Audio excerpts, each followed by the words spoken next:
আসসালামু আলাইকুম খুশি ভাই, আপনি যে এই যে হাতির মতো বিশাল এক গরু নিয়ে আসছেন সেই গাইবান্ধা থেকে, শ্রীপুর গাইবান্ধা থেকে, যে এটার নাম দিচ্ছেন তো বিশাল।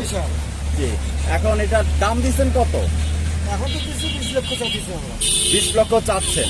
যাক আলহামদুলিল্লাহ। কিন্তু এটা আপনারা লালন পালন বা কি খাওয়ানো শুধু ওই যে গুড়ের ভাত আর ভুসি আর গুড়ে, এই তো। কি ভাত? গুড়ের ভাত, গুড়ে আর ভুসি। দুধের ভাত, গুঁড়ো আর ভুসি।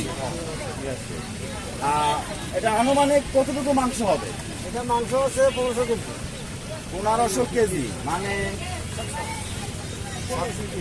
সবসহ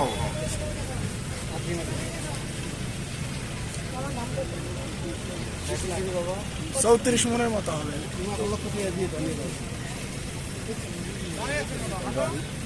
মাথাটা বাইর করা